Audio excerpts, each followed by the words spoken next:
ঘটনা হলো যে বহুত দিন থেকে একটু ঘোরাফেরা হয় না, চলে আসলাম কাজল ভাইয়ের সাথে রাজশাহীতে জিয়া পার্কে। সো গাইজ, এটা হলো জিয়া পার্কে। লাইভ না ভিডিও। মামা দেখেন, মামা এখন কি বলছে দেখেন। মামার ঘটনা হচ্ছে সরকার পাপ দিবে। ঘটনা হলো সাদা দেখেন, সাদা সাদা। ও দেখো দেখো, সাদা কি গুয়াটা বললো কিনা গু দেখো। মানে কাজল ভাই মানে ফানি গাইস, যেখানে কাজল ভাই সেখানে মানে কন্টেন্ট যদি নাও থাকে তারপরে মনে করেন প্র্যাঙ্ক, ঠিক আছে। আর লাইভ প্রমাণ কিন্তু আমি আপনাদেরকে দেখাইলাম, ঠিক আছে গাইস। কিছু বলো? আমরা এখন আসছি মামা এনজয় করতে। হ্যাঁ গাইস, ঘটনা হলো যে কন্টেন্ট রেডি চলতেছে, ঠিক আছে। আমাদের সাথে এখন আছে বর্তমানে আমাদের এক আপু, ঠিক আছে। আমরা তার একটু পরিচয় জানবো। আপু, নাম কি আপনার? হ্যালো, আপু, আমার নাম মুস্কান। বাসা কোথায়? রাজশাহী ফুলবাজার। আপনার ফেসবুক পেজ না হলো TikTok page page page page পেজের নামটা যদি একটু RZRS। জি আরেকবার। RZRS।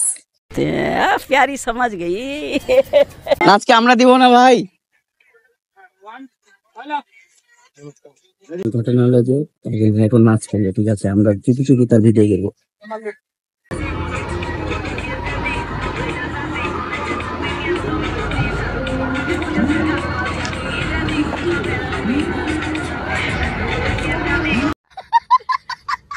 ও ভাই ভাই, কাজল ভাই যে নাচটা দেখালো ভাই, পুরাই মাথা নষ্ট ভাই। আরেকবার স্যাম্পল ভাই, আরেকবার প্লিজ, আরেকবার স্যাম্পল শুধু।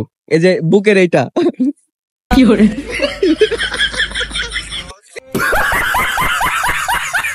আসলে ঘটনা হলো আমরা আসছিলাম কাজল ভাইয়ের কিছু কন্টেন্ট রেডি করতে। তো কন্টেন্ট রেডি করতে করতে এদিকে আমাদেরও কন্টেন্ট হয়ে গেল। আর হয়তো আপনারা অনেকে জানেন না যে আমি এখন বর্তমানে রাজশাহীতে আছি, মানে পার্মানেন্ট আছি আর কি। আর সব সময় কাজল ভাইয়ের সাথেই থাকি। আর আমার জীবনের ফার্স্ট টাইম আমি এই রাজশাহীতে জিয়া পার্কেই আসছিলাম। আর সেটা ছিল 2008 সাল। আমার আব্বু আম্মু আমাকে নিয়ে আসছিল। আসলে তখন আমি অনেক ছোট ছিলাম। আর রাজশাহী জিয়া পার্ক মানে ছোটদেরই পার্ক, কিন্তু অন্যান্য দিন যদিও একটু ভিড় কম হয়, কিন্তু শুক্রবারের দিন কিন্তু প্রচন্ড পরিমাণে ভিড় হয়। আর এদিকে আমরা তো সবাই একজন একজন করে নিজেদের কন্টেন্ট রেডি করতেছি। আর আমার কন্টেন্ট তো শেষ। এইবার মুচকান আপু তার ঝোলাটা আমার হাতে ধরিয়ে দিল। আর এখন আমার ঝোলাটা নারী পালা, কারণ আমার কন্টেন্ট গুলো আমি আগেই শেষ করে ফেলেছি। আসলে আমরা যখন কোথাও ভিডিও করতে যাই তখন একজন একজন করে সবার কন্টেন্ট গুলাই শেষ করি, নইলে সবার কন্টেন্ট একসাথে করতে গেলে কখনোই হবে না। এরপর আপনারা দেখছেন কাজল ভাই নিজে ক্যামেরা হাতে তুলে নিয়েছে, আর ভাই নিজে হাতে সবাইকে ভিডিও করে দিচ্ছে, কারণ ভাই জানে যে কোন অ্যাঙ্গেলে ভিডিও নিলে কোন ভিডিও ভাইরাল হতে পারে। তো ভিডিও করতে করতে ভাই ওই যে একটা দৌড় দিল, আর আমাদের ভিডিওটাও শেষ হয়ে গেল। Bye bye.